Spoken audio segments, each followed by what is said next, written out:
Santo. Así que vamos a darle un fuerte aplauso al Espíritu Santo.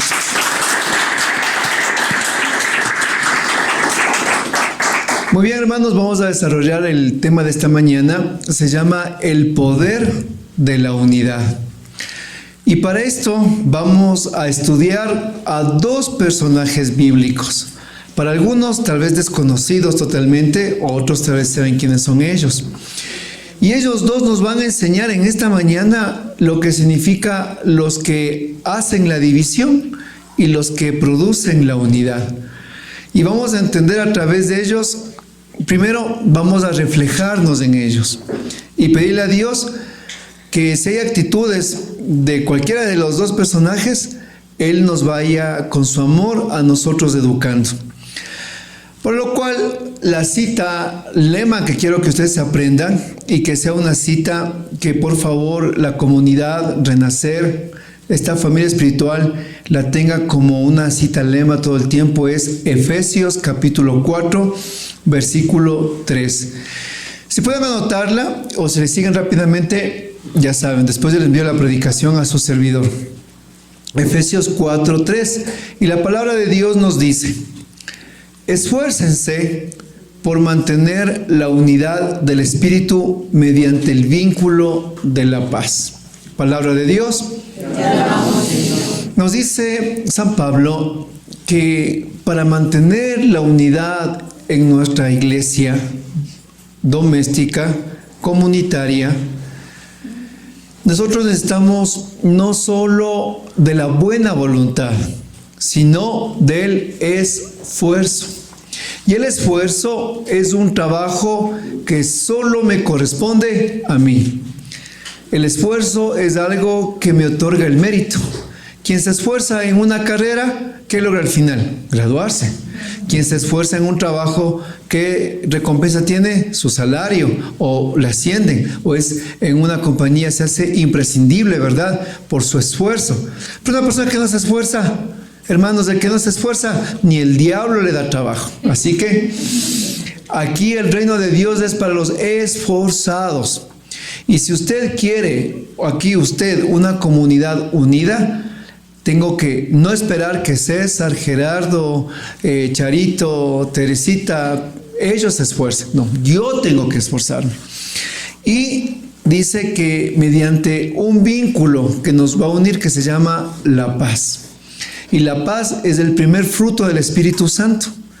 Así que para tener unidad tenemos que tener el don de la paz y un esfuerzo constante y perseverante. La unidad, hermanos, si bien es un deseo de Jesús en la oración santa, en San Juan 17, pero especialmente el versículo 21, nos pide que seamos uno como Él es en el Padre para que el mundo crea. Entonces, la unidad que reza Jesús y pide al Padre es una unidad que solo se logra cuando nosotros ponemos también nuestro contingente. La unidad jamás va a ser un regalo que cae del cielo sin que nosotros movamos un dedo. Eso téngalo bien presente.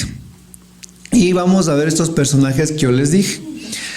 El primer personaje que la Biblia nos va a ilustrar se llama Coré. Y tal vez algunos ni sabemos quién era él. ¿Quién era Coré? Y nos va a ilustrar en Números capítulo 16, versículo del 1 al 3. Y después nos saltamos inmediatamente al verso 31 y 33 del mismo capítulo 16. Números 16, 1 al 3, y después nos saltamos al 31 y 33.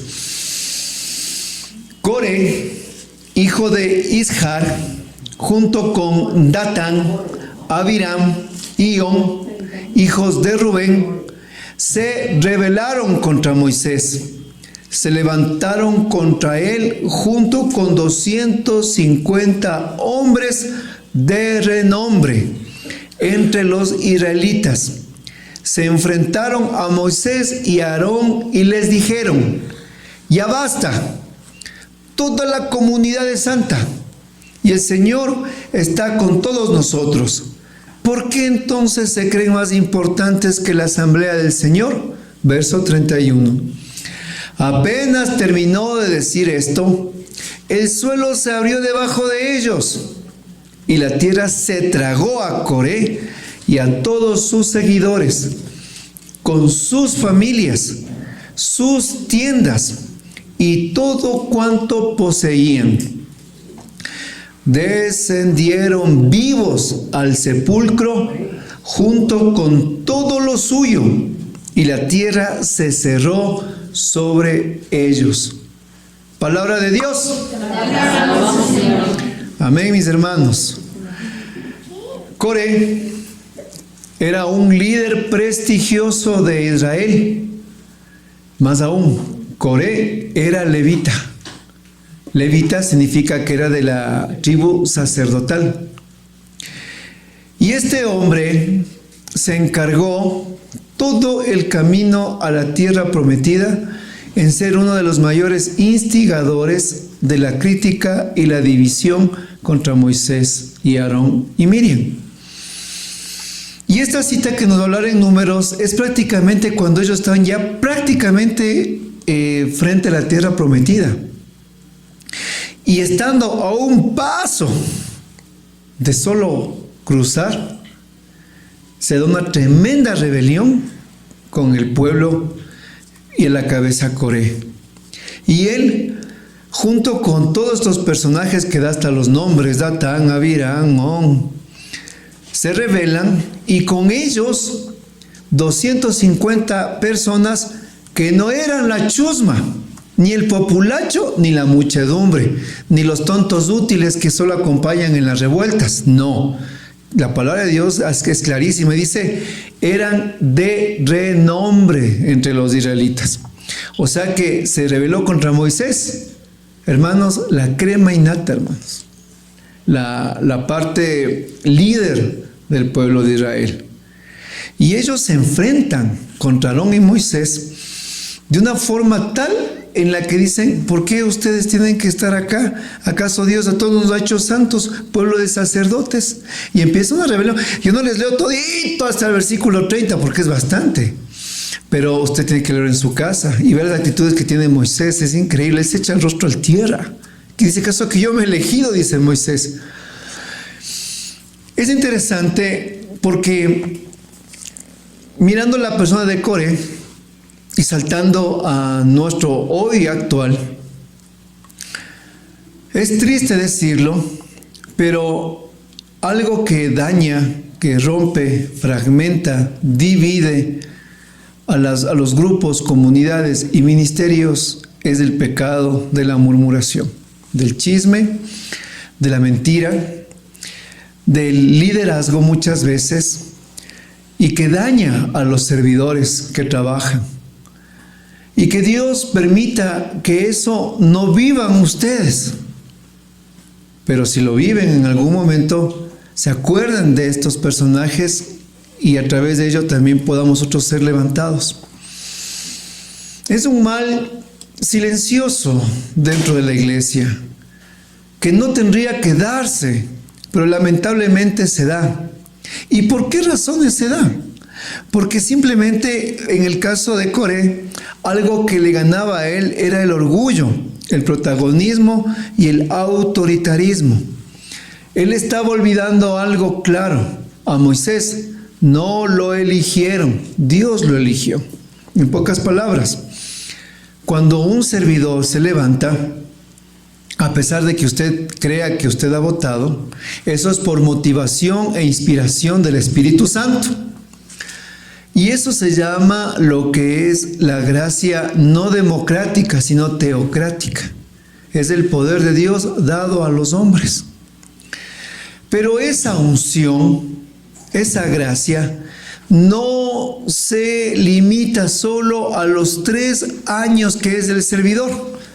He servido 3 años, entonces yo soy bueno, soy complaciente, soy manso, soy humilde, deja de ser servidor. Y ahí se le saco las garras. Y ahí sí le pongo en el lugar. Hermano, aquel que ha sido llamado por Dios a servir, no lo marca solo porque tenga un nombre, un puesto o un encargo, sino que ser servidor de Dios, aunque usted no lo crea, es algo para toda La vida. Toda la vida, exactamente. No es que usted es servidor solo porque fue elegido los 3 añitos en el grupo y después aquí yo dejo de ser servidor. Nosotros somos servidores siempre. Pues ¿sabe por qué? Porque en una familia, le voy a hacer entender, como decía acá nuestra hermana María, los padres, bueno, se casan, tienen hijos, ¿verdad? Los hijos tan pequeños les crían, les nutren, les disciplinan, les permiten que se hagan hombres, mujeres. Un día ellos se casan, tienen sus propios hijos. Y un día no va a decir el hijo al papá, bueno, ahora yo soy papá, ahora vos no vales porque ya no eres papá, ahora yo soy papá. ¿Va a decir eso un hijo? No, a lo contrario, su papá tiene una condición mayor y más grande, que se transforma en abuelo, correcto. Y en como dicen en los gringos, dicen grandfather, ¿no es cierto? Grandfather, así. Y los hijos de los hijos tienen una mayor consideración porque es, no en término de viejo, pero en la Biblia el anciano tiene una dignidad muy grande de sabiduría. Y algo que sufre mucho la renovación es la falta de gratitud con sus antiguos servidores, desechándolos, relegándolos y poniéndoles en el último lugar. Yo no estoy de acuerdo con aquella frase que, ay sí, hoy coronel, mañana soldado raso. Discúlpenme, pero en el reino de los cielos no es así, porque siempre nosotros estamos sirviendo. Solo el Señor nos pone en un lugar diferente de la mies. Nada más. Nada más. Ahora estoy en este sitio. Mañana se dice para allá, para ese lado de la parcela. Después para este lado de la parcela. Pero siempre estamos trabajando. Entonces eso no entiende Coré. Y Coré intenta desacreditar el liderazgo y el trabajo de Moisés frente al pueblo, desatando una rebeldía con las autoridades y con los mejores de Israel. Y esta rebeldía crea primero y siembra una desconfianza en el pueblo de Dios, y la rebeldía da paso a la división. La división promueve lo que ellos en momentos hizo un caos. Pero si nosotros miramos en el versículo 31 y 33, dice que apenas acabó de murmurar, criticar y hablar sobre el servicio de Moisés, se abrió la tierra debajo de ellos. O sea, Dios, hermanos, no soporta cuando nosotros nos levantamos contra nuestros servidores. O sea, eso es algo que es una abominación para Dios. Por eso es que nosotros tenemos que pensar 2, 3, 4 veces antes de criticar a los servidores, presentes, ausentes o antiguos. No podemos hacer. David tenía ahí en la cueva a Saúl. Saúl le estaba correteando por todo Israel. Le quería matar, le quiso clavar con la lanza en la pared. En la noche de bodas le mandó a matar en la casa que estuvo con su hija. Le comenzó como a ratón. Y ese día entra a hacer las necesidades de Saúl. Y David estaba con sus generales y ellos dicen, alabado sea Dios, dicen los generales. Te ha puesto a tu enemigo bajo tus pies, mátalo. Imagínense. Solo David tiene que coger el cuchillo y ¡paj! Se acababa Saúl. ¿Pero qué dijo David? Y respondió a ellos, yo no puedo matar al ungido del Señor. Oigan, a pesar de que estaba correteando, a pesar de que le quiso clavar en la pared, a pesar de todo, la fidelidad de David dijo, no puedo matar al ungido del Señor. ¿Y cuántas veces nosotros matamos a los ungidos del Señor? Con nuestras palabras. Matamos cuando nos dejamos llevar por el chisme, y del chisme hacemos una verdad, y de la verdad creemos que es cierto. Nos tapamos los ojos y creemos que el chisme es cierto. Y en vez de yo al chismoso, al murmurador, decirle, espera un ratito, vamos a preguntarle al servidor, ¿qué te parece? sentémosle aquí, porque es fácil hablar de alguien que no está presente. Es fácil hablar de alguien que no se puede defender en ese momento. Y peor, creer que todo lo que me dice la persona es cierto. Y eso es lo que hizo Coré. Difundió la mentira en el pueblo. Y el pueblo le creyó. Y utilizó palabras santas. ¿Cómo dice? También a nosotros Dios nos ha elegido. Toda la asamblea santa, dice Coré. Y en eso, aquí vemos nosotros quién es el que defiende. Pues ese momento abre Dios, se les traga, dice, de un solo tajo tragó a Coré, a los seguidores, y no conforme solo con ellos, extirpó a sus familias, sus tiendas y lo que poseían. Hermanos, se llevó a toditos. Porque es interesante. ¿Y a qué parte va esto? ¿Por qué esta actitud? Porque tengo que esto es un simbolismo que nos hace entender. Yo pasaba con mi esposa por el parque caminando con mi perro y vi un árbol hermoso, frondoso, pero una rama tan grande y tan frondosa se cayó del árbol, que parecía ya en sí la rama otro árbol, pero se cayó. Y al caerse la rama, yo pude ver que esa rama se ha estado pudriendo. Por eso es que el árbol le desechó. Pero al caer la rama fue lastimando, pero medio árbol lastimado era. Entonces yo me quedo parado viendo un rato. Yo sentía que el Espíritu me hablaba. Y recordaba muchas palabras de la palabra de Dios. Y entre ellas, sobre el vómito. Dice, ojalá fueras frío o caliente, pero tibio te vomitaré. Y mientras veía ese árbol, el Señor me hacía entender sobre Coré también. Y sobre lo que les tragó. Verán, para que una persona vomite, lo que ha comido es algo dañino al cuerpo. Y el cuerpo con sabiduría permite que no traspase lo que es el estómago, el alimento dañado. Porque si traspasa, vendría una infección peor, que hasta usted tiene que ser hospitalizado. Pero con tanta sabiduría, hace un pare y expulsa del cuerpo lo dañado. Pero no es cuando usted vomita, va usted feliz, no, ya vengo, voy a vomitar. Hijo, usted vomita y está con algo le cayó mal. Hermanos, es una experiencia religiosa, ¿no es cierto?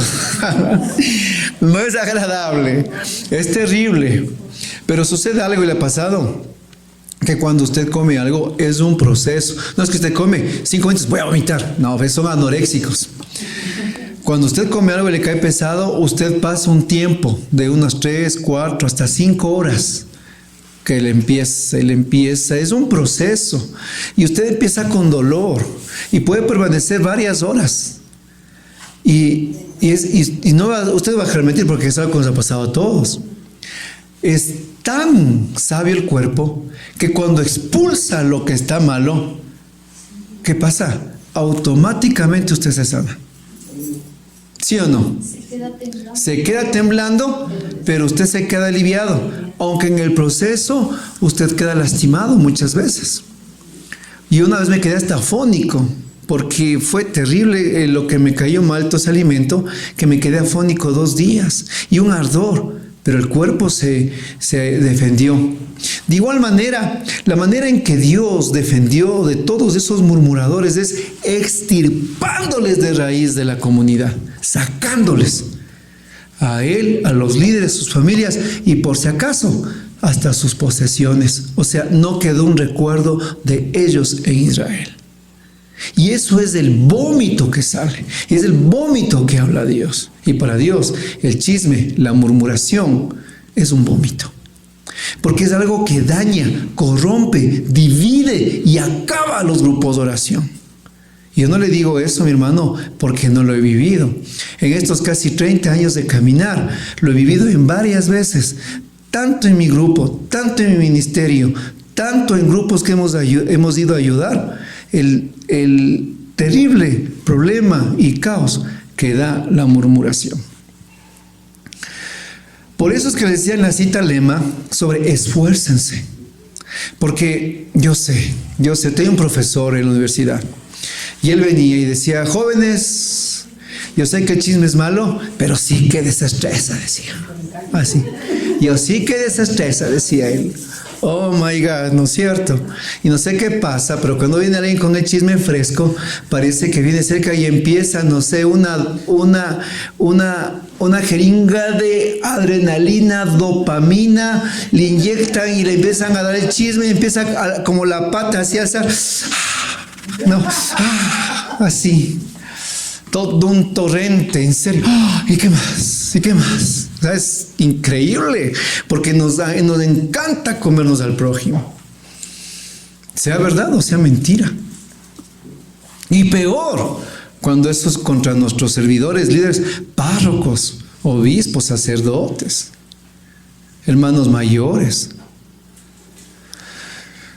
Y Dios no quiere que nuestro cuerpo místico, porque si espiritualmente viéramos, esto es un cuerpo místico. Y si miráramos con los ojos de la fe, miráramos cómo el servidor aquí en este momento, él es la cabeza, el subservidor el cuello, y los diferentes ministerios, brazo izquierdo, pie derecho y pie izquierdo, otro por ahí es hígado, ¿no es cierto? Otro por ahí pues es posiblemente sistema nervioso, pero todos forman parte de un cuerpo. Acá el hermano es la boca porque él canta, ¿no es cierto? Todos son parte de este cuerpo. Y este cuerpo trabaja cuando trabaja en armonía, en unidad. Nuestros cuerpos trabajan cuando están en armonía. Si alguna cosa por ahí se descalabra, usted no soporta ni un segundo.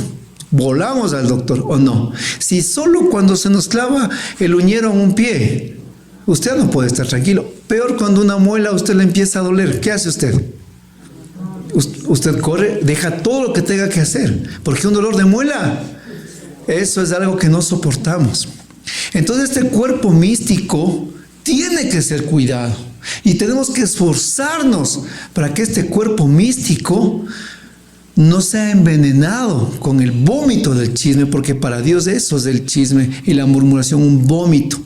Que cuando llega a la comunidad, Dios se encarga de extirpar a los chismosos, a los murmuradores, aunque usted no lo crea. Y no es algo que yo le digo de simplemente para afuera.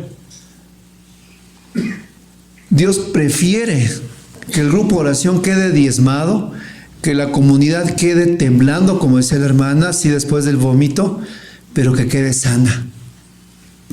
Él se encarga. Y qué feo sería, no, que yo sea lo que daña el cuerpo de Cristo. Que sea yo lo que Dios quiere expulsar de la comunidad para que la comunidad quede sana.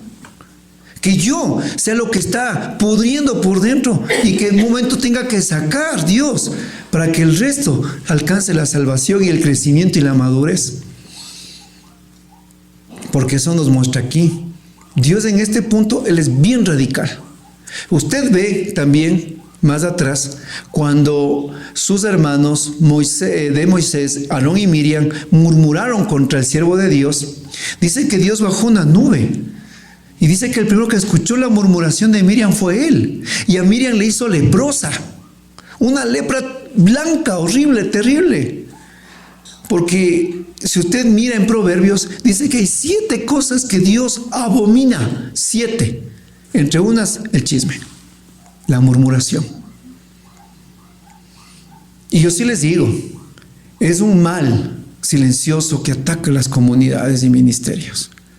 Y que es el rabo del diablo que Dios reprenda de Satanás, que es la forma que destruye la obra de Dios, el campo, la cizaña. Y lamentablemente la cizaña tiene que crecer con el trigo. Porque solo el momento de la siega es donde el trigo y la cizaña se muestran tal como son. ¿Sabe por qué? Porque al inicio las dos se alimentan del mismo suelo. Las dos se mueven al son del mismo viento. Las dos se nutren del mismo sol, crecen. Las dos de la misma agua que cae. Las dos No hay distinción entre el trigo y la cizaña al inicio. Son idénticas. No es que el trigo va a la izquierda y la cizaña a la derecha. No, son igualitas. Porque así en una comunidad van criándose el trigo y la cizaña. Se nutren de la misma tierra que da el grupo oración, del mismo sol que es el Espíritu Santo que nos llena, de la misma gracia del Espíritu que a todos nos sacude, se mueve. ¿Cuándo se distingue el trigo y la cizaña? Cuando llegan a la madurez. Y aquí, en la vida espiritual, la madurez es del servicio. En el servicio es cuando las personas se muestran tal y como son. Porque ¿saben qué? Mientras el auténtico fruto del trigo le doblega, le inclina. ¿Usted ha visto el trigo? ¿Cómo es? Así se hace el trigo. Porque todo la espiga es valiosa. Todo. Pero en cambio la cizaña se levanta orgullosa porque el 90% del fruto de la cizaña es hueca y el 10% que vale es venenosa. Le decían la muerte lenta a los romanos porque solían sacar las espigas de la cizaña y hacer pan envenenado para los enemigos. Mata el fruto de la cizaña. Y solo es en la madurez donde se distingue el uno del otro, porque el fruto verdadero humilla, el fruto verdadero nos hace humildes, el fruto verdadero a nosotros nos hace testigos de Cristo, pero el fruto hueco a nosotros nos pone erguidos. Porque, y les decía que el fruto, eso se da solo en la madurez de la vida cristiana. Y dicen, qué raro, hermanito, tan lindo que era. Y ahora que es servidor, es un ogro, dice. Y yo les digo con la misma cara, siempre fue así, le digo. Qué raro, dice. Llegó a ser su servidor y empezó aquí a corretear y a destruir. Es que, hermano, usted vio algo que todos mostramos. ¿Y sabe qué es? La máscara de la hipocresía. Porque es una máscara que nosotros, aunque solo crea, usted y yo y todos somos hipócritas. No, hermanito, yo soy santo, no espérese. Porque nosotros buscamos encajar en todas partes. Usted muestra los dientes a todos, porque es una necesidad humana de encajar en la iglesia, en el club de fútbol, en la club de madres de familia, en el colegio, en su trabajo. Usted saca la mejor versión, obvio. Dicen, tu hija quedó o tu hijo quedó en la casa, es un lindo. Papás dicen, mi hijo, pero si es un diablo en la casa. Y acá es un angelito. ¿Por qué? Porque todos tenemos una necesidad de mostrar nuestra mejor versión. Y en la iglesia también. Todos tenemos una máscara de hipocresía. De buenos, de lindos, de maravillosos, de rechonchos, todo. Esa máscara pesa y no se soporta cuando usted se pone a servir. Solo en el servicio usted sabe cómo es la persona.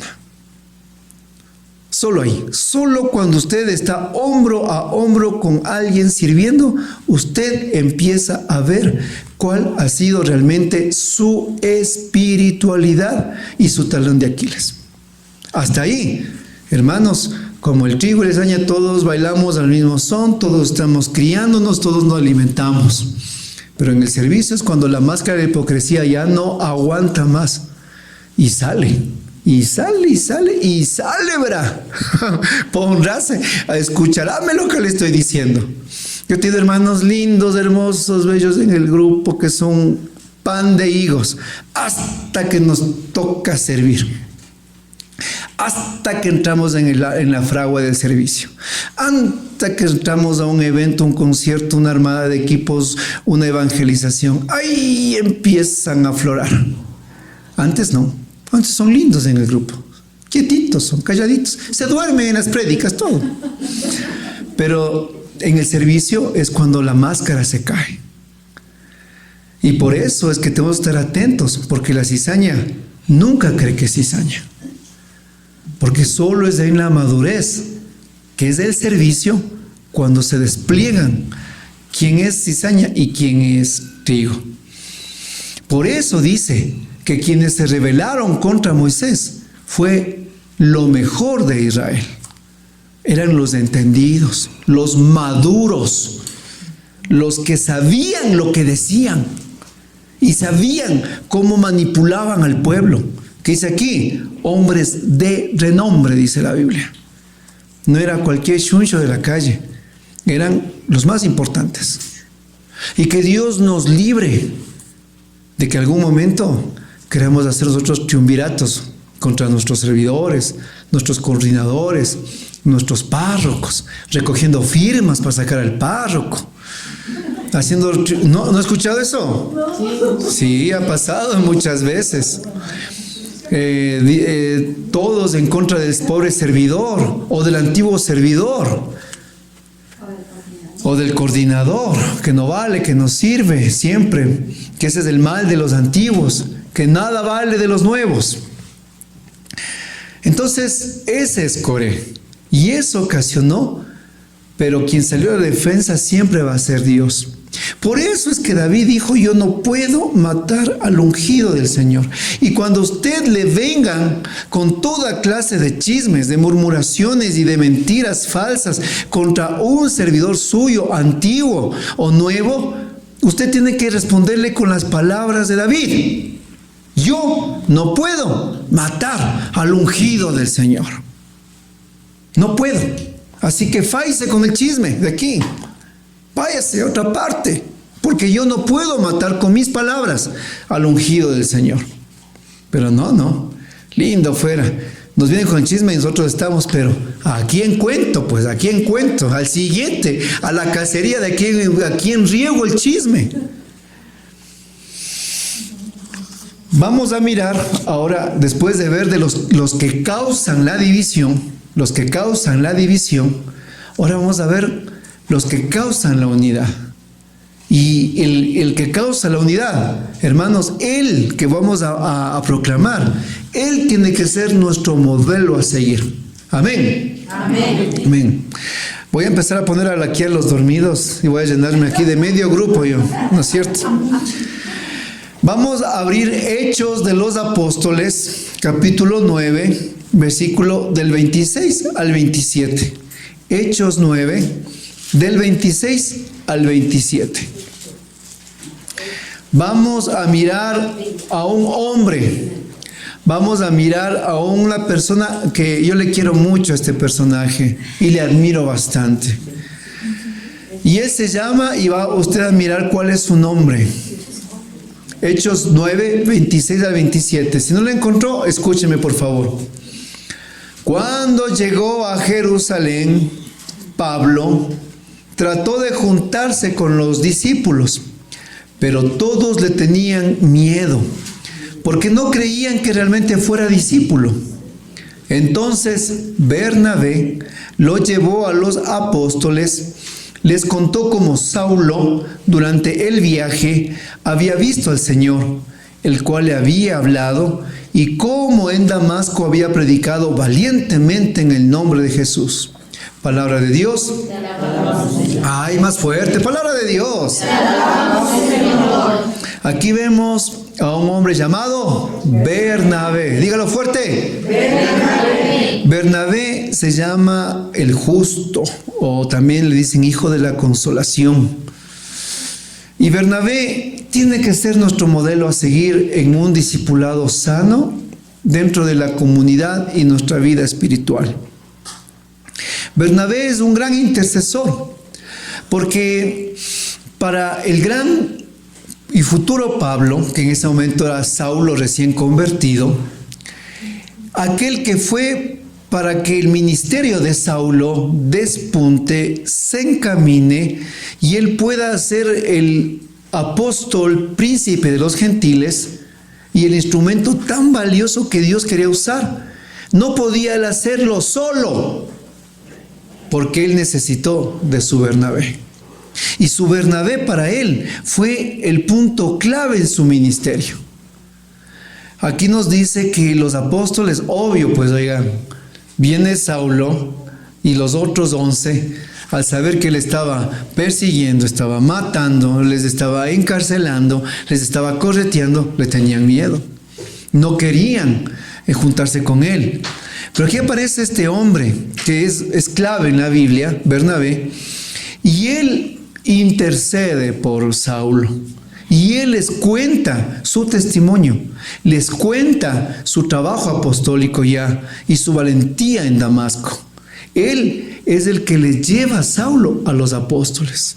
Y se debe a Bernabé la unidad de los apóstoles con San Pablo. Gracias a Bernabé. Bernabé es como el pegamento que fusiona al consejo de los apóstoles con San Pablo que estaban haciendo.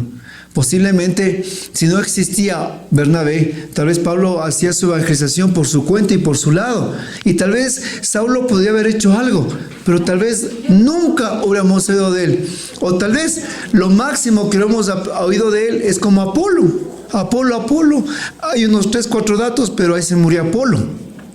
Pero no como el gran Pablo. Gracias a Pablo tenemos más de la mitad del Nuevo Testamento, pues. Y gracias a Pablo es que nosotros tenemos toda la doctrina hacia las comunidades y problemas, cómo solucionarlos. Pero antes de que Pablo sea Pablo, déjenle ahí, tranquilos, sentaditos, se cayó, no se preocupen, usted atento a la predicación. Necesitaba Saulo ser direccionado. Y en este punto Bernabé es clave en este ministerio. Ahora, más adelante, capítulos más adelante, en Hechos 11, versículo 22 y 26 nos va a decir. Hechos 11, 22 al 26. Llegó esta noticia a la iglesia de Jerusalén y enviaron a Bernabé a Antioquía. Al llegar y ver lo que la gracia de Dios había hecho, se alegró y animó a todos a hacerse fieles al Señor con todo corazón, pues era un hombre bueno, lleno del Espíritu Santo y de fe, y una gran multitud se añadió al Señor. Entonces Bernabé fue a Tarso a buscar a Saulo, y cuando lo encontró, lo llevó a Antioquía. Durante todo un año se reunieron los dos con la iglesia y enseñaron a muchas personas. Fue en Antioquía donde los discípulos se llamó por primera vez cristianos. Les explico. Después de que Bernabé les presenta a los apóstoles y le aceptan, dice que Saulo empezó a predicar el evangelio en Jerusalén y rebatía a los judíos, rebatía a los fariseos. Entonces, viendo cómo era Saulo, ese celo y esa palabra por el Señor Jesús, querían matarle. Ni recién empezaba su ministerio Saulo. Y deciden los apóstoles, por protección de Saulo, mandarle a Tarso, verán. Quiero que me cojan bien lo que va a pasar aquí. Deciden mandarle a Tarso hasta que se calme un poco aquí lo que quieren matarle. Oigan, hermanitos, esto es chistoso. ¿Saben qué tiempo le mandaron los apóstoles a Saulo a esperar en Tarso, que era su ciudad de origen? ¿Saben qué tiempo fue? Fueron 7 años. Que se fue al banquillo Saulo. Uno pensaría, no lee la Biblia, yo pensaría que ya en Damasco Pablo encontró, el otro día ya estaba predicando a las comunidades y acá y por allá. No, hermano, todo es un proceso con Dios. Y le mandan a sentarse al que va a ser el gran Pablo, en ese momento Saulo, a sentarse en el banquillo. 7 años de su vida. Hasta que los apóstoles le digan, levántese de suplente. Así. Y aquí vemos que cuando llegan las noticias que en Antioquía están abrazando la fe los gentiles o los paganos, a quien envían es a Bernabé, a que vaya a afianzar la iglesia en Antioquía. Y en Antioquía era una de las iglesias más grandes y florecientes en el cristianismo primitivo. Y dice que Pablo se animó, la gente se hizo, como dice que le veían la gracia de Dios, que él era un hombre bueno, lleno del Espíritu Santo, y una gran multitud se añadió al Señor gracias a Bernabé. Y aquí Bernabé vemos una actitud que tenemos que tener nosotros. La que tenemos que tener y la que no tenemos que tener. Bernabé ha dicho, ya pues aquí estoy, ¿no es cierto? Aquí iba a decir renacer en Antioquía, ¿no es cierto? Estoy aquí en Antioquía, la gente está animada, la gente está contenta, la gente está llena del Espíritu Santo. Es que yo soy aquí el duro. Yo soy el que predico, el que canto, el que bailo, el que impongo manos. Aquí yo soy pues el superapóstol Bernabé. Vean cómo la gente de Antioquía está floreciendo gracias a mi trabajo, gracias a mi obra. ¿Eso hizo Bernabé? No hizo eso Bernabé. Bernabé tomó la actitud que tenemos que tomar nosotros. Se dejó ayudar. Y más aún, buscó a un hermano en la fe con la potencialidad de servir. Hasta ese momento, Bernabé, en el escalón de la fe, era más que Saulo. Él era más que Saulo, ya. Él posiblemente, entiéndalo, Bernabé era el servidor y Saulo era un miembro de la comunidad. Estaba sentado en Tarso esperando.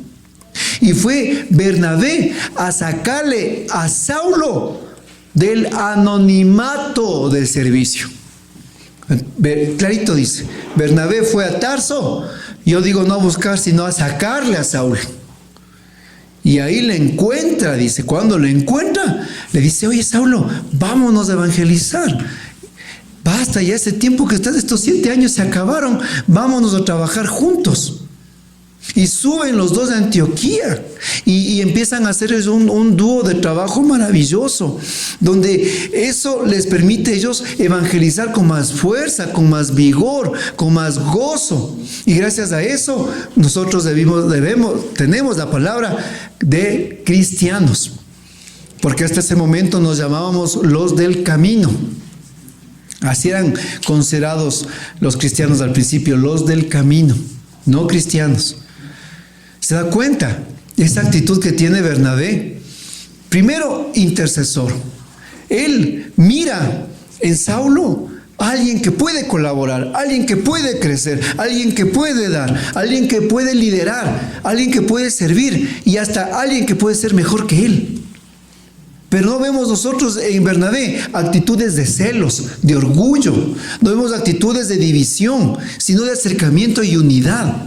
Vemos en Bernabé las tan claras actitudes de un hombre que busca la gloria de Dios y no su propio brillo personal. Y él, a través de este trabajo, hace una construcción de la comunidad.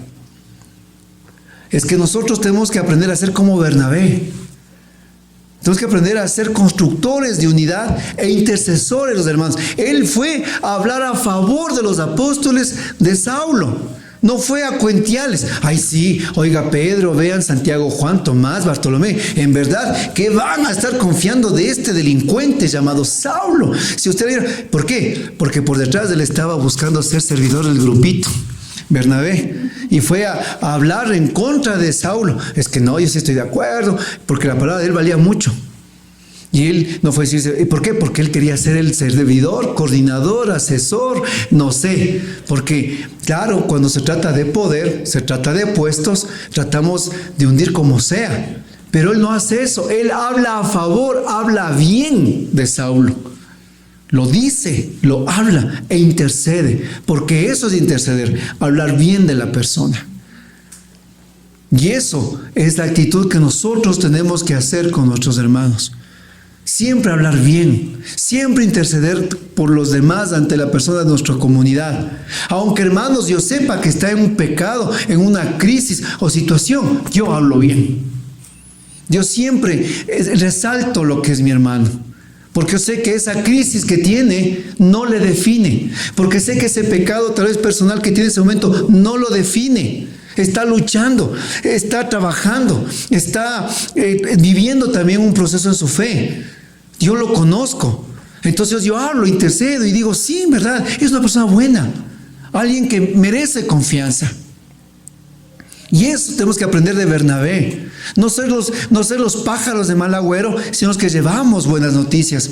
Entonces, yo estaba parado, y ya voy terminando, yo estaba parado en mi cocina. Yo tengo un geranio, que le tengo ya 13 años a este geranio. Y es muy bonito, le cuido mucho, ha dado muchas plagas, y bueno, y lo he curado. Y me gusta trabajarlo, podarlo y tantas cosas. Y siempre a las 4 en punto, todos los días, cuando la planta está en su estado óptimo, pasa un colibrí, pero pasa poniendo tarjeta al colibrí. 4 en punto, pero es así puntual el colibrí. Es un hermoso. Y yo siempre estoy parado así, no. Cuando estoy por ahí, no es que todo estoy a las 4, no. Pues, parado, cuando es la hora más o menos, le veo, paso un ratito, estoy con el colibrí, se fue. Yo digo, qué lindo, ¿no? Pero un tiempo, el geranio se me enfermó. Sentaron unas arañas blancas, horribles, y todas las flores les envolvieron las arañas. Se hizo horrible el geranio. Me tocó prácticamente la mitad del geranio podales, hizo negro. Me tocó traer varios químicos para que se cure la planta y vuelva nuevamente a la vida.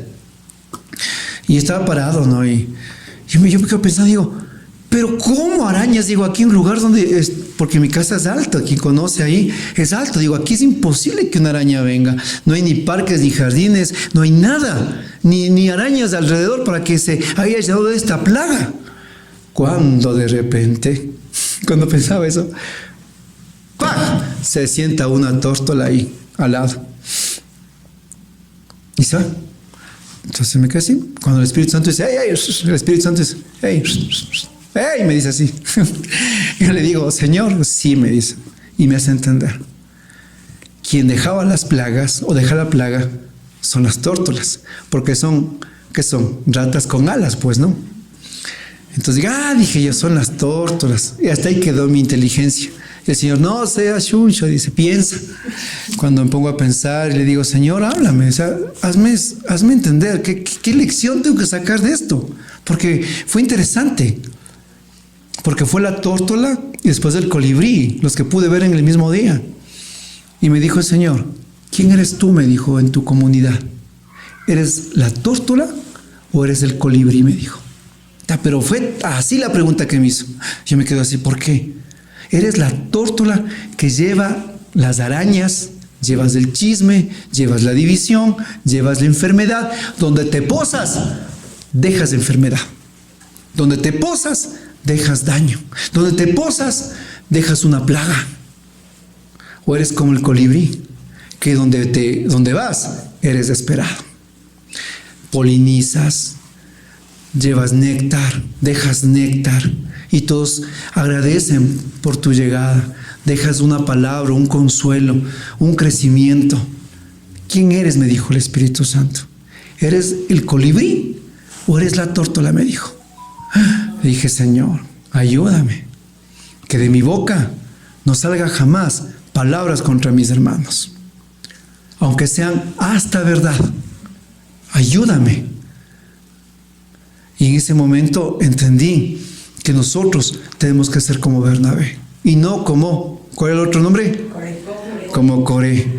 Y solo finalizo leyéndoles lo que dijo el apóstol San Juan, y agradezco a Gerardito del grupo Oración por la predicación.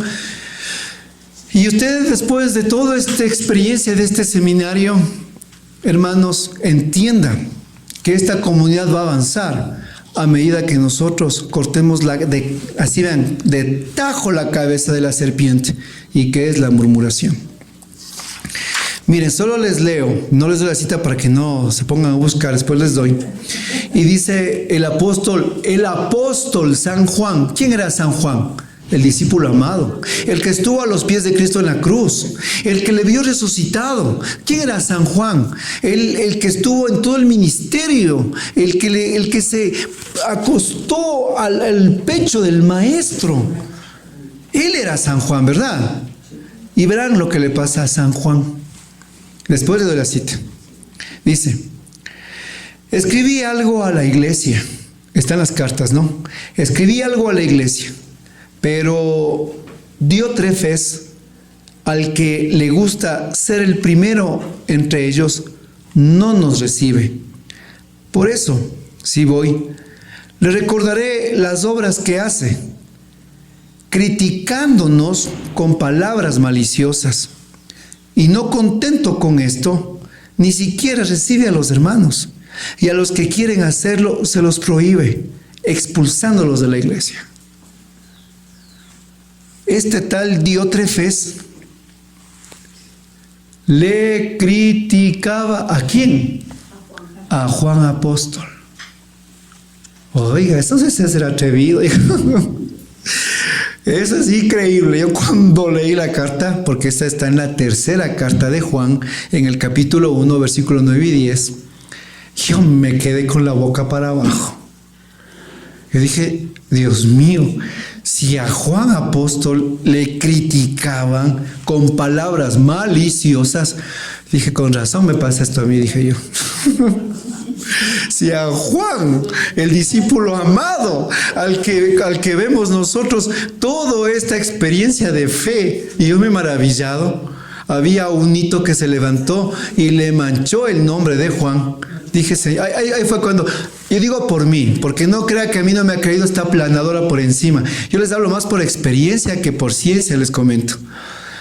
Entonces, yo cuando leía esto, dije yo, entonces, Señor, si yo algo soy para ti, tú me amas. Ahora entiendo. Porque un discípulo amado tampoco se salva de que se asome por ahí algún día un Diótrefes, oiga. Que no respete ni la autoridad, hable con palabras maliciosas y más aún, dice que expulsa a los hermanos de la comunidad. Pero algo que sí me llama la atención de Juan, y con esto termino, es que, y les quiero leer porque le encontré un lindo, mientras preparaba la predicación, un lindo concepto. Dice, Juan no responde con agresividad ni se deja llevar por el conflicto de Diótrefes. En lugar de eso, indica que abordará el tema directamente con él en la comunidad, reflejando el discernimiento y la prudencia dentro de las divisiones de la iglesia. Eso me encantó. El discernimiento de Juan. Y hermanos, después de esta enseñanza, démosle gracias al Señor y que por favor esto sea también para renacer una vacuna. ¿Qué es la vacuna? ¿Es el virus? ¿Es el virus? Pero dígalo pues, ¿qué es es el mismo virus, pero muerto, que ingresa a nuestro cuerpo. Y el cuerpo se alerta contra la enfermedad. Hoy les acabo de dar a ustedes el virus muerto, mi hermano. Está aquí muerto el pecado de la murmuración frente a ustedes, para que en su momento renacer no caiga en esta enfermedad. Están vacunaditos, hermano. Ya Gerardito ya tiene en el carnet de los guaguas la vacuna contra el chisme y la murmuración. Solo que Gerardito, después vengo por el refuerzo. Ya. Gloria a Dios. Gloria a Dios. Bueno, quiero darle paso también a mi esposa Doris, ya que dar un testimonio sobre esto. Yo sé que estamos con el tiempo, pero bueno, hermano, estamos como Pedro y Santiago y Juan ahí en el monte, con 3 chozas mirando a Cristo. Amén. Amén.